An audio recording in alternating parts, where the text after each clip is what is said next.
passe maintenant à votre Cosmont-la-Cour. Depuis 2011 dure la crise requin dans notre département. Depuis, une étude est en cours. Des solutions sont en phase de test. Êtes-vous pour autant rassuré? Vous avez la parole sur Réunion Première. Pensez-vous que ces dispositifs sont efficaces? Ça ne me dérange pas plus que ça. Personnellement, oui. Non, ça ne me sécurise pas du tout. Filet, pas filet, ils trouveront un moyen de passer. Je pense pas que les filets, c'est suffisant pour défendre, voilà, pour sécuriser la plage. Les gens seront plus en sécurité en fait sur les plages. Je suis pas d'accord. Ça ne me dérange pas plus que ça. Tanguy, bodysurfer de 24 ans, a été la dernière victime d'une attaque de requin. Il a perdu l'une de ses jambes à l'étang Salé en octobre dernier. La commune a installé cette semaine des filets pour sécuriser une zone de baignade. À Saint-Paul, des vigies sous-marines et des drumlines. Plusieurs dispositifs ont été essayés. Mais avez-vous confiance en ces systèmes? Je suis pas d'accord. Je pense que je ne serai pas en sécurité. Même si on dit que c'est un des moyens, je pense que je n'irai pas à l'eau. En fait, il y a certains systèmes qui peuvent mettre en confiance, mais certains systèmes qui sont mis en place aujourd'hui, pour moi, ne sont pas adaptés au site.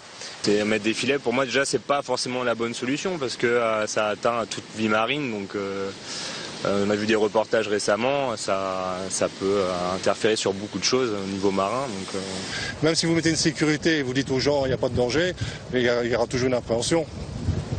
Oui, bien sûr. D'abord, quelle autre solution on a? Je ne suis pas pour la chasse aux requins déjà. Je suis pour la protection des animaux. Et je pense que le filet anti-requin, c'est une bonne solution. Quelques tentatives pour réduire le risque requin. L'opération Shark consiste à marquer les requins pour observer leur comportement au large de nos côtes. Autre système d'observation plus axé sur la protection des baigneurs et pratiquants d'activités nautiques, les vigies sous-marines. Des apnéistes effectuent des allers-retours entre la surface et le fond de l'eau et en cas de présence de requins font évacuer la zone. Autre idée proposée, relancer la pêche et notamment la consommation de requins, idée controversée. Enfin, contestée par l'IRD Cap-Requin, il s'agit de l'installation de drumlines en baie de Saint-Paul. Le système de ligne fixé sur le fond est équipé de capteurs et de GPS. Il consiste à capturer le squale et donner l'alerte, un dispositif très utilisé en Afrique du Sud. Moi j'ai très peur des requins et on nous fait peur aussi puisque dans l'avion, c'est la première fois qu'on nous a dit n'allez pas vous baigner, il y a des requins. Jusqu'au 15 septembre, la baignade et les activités nautiques sont toujours interdites. Le préfet appelle même à plus de prudence en cette période. Une présence plus importante de squales a été observée au changement de saison. Une question se pose quant aux solutions à apporter.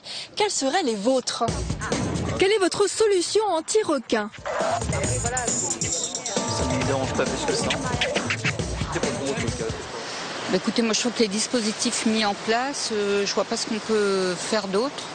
On va pas les tuer quand même, les empoisonner. Non, je trouve que c'est pas mal. Il faudrait les chasser, je sais pas, je veux dire, je n'ai pas de solution. pas besoin d'aller chercher danger à droite, à gauche.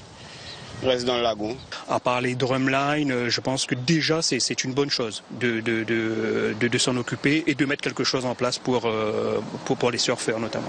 Je pense qu'ils ont déjà tout essayé, le balisage sur les requins et maintenant les filets. Bon, espérons que ça portera ses fruits. 3 ans d'attaque de requins. Depuis juin 2011, notre île a dû faire face à 5 attaques mortelles de requins. La dernière, celle de la jeune Sarah, 15 ans, en juillet 2013. Elle se trouvait à quelques mètres du bord, à Saint-Paul, derrière le cimetière marin, lorsqu'un squale l'a attaquée. En mai de la même année, c'est un trentenaire qui a perdu la vie. Il était en voyage de noces et pratiquait du bodyboard au large de la plage des Brisants. En juillet 2012, un surfeur de 22 ans a la jambe sectionnée sur le spot de 3 bassins. Ramené sur la plage, il succombe à un arrêt cardiaque. En 2011, les amis de Mathieu Schiller tentent en vain de le tirer de l'eau. Et en juin 2011, Eddie Aubert est le premier de cette série noire à décéder. Il surfait à 200 mètres du rivage. Il faut effectivement qu'il y ait des choses mises en place pour protéger ces personnes qui veulent continuer à pratiquer leur activité, et pour les enfants et pour les gens et pour les touristes tout simplement. C'est dommage de ne pas pouvoir profiter de l'eau par peur, quoi, tout simplement. En Afrique du Sud, en Australie ou encore au Brésil où se tenait la semaine dernière une conférence internationale à ce sujet, la question des attaques de requins est étudiée depuis déjà de nombreuses années. À La Réunion, nous nous en préoccupons depuis 3 ans seulement et pourtant le risque requin est présent depuis bien longtemps et ce sont nos Gramoun qui le disent.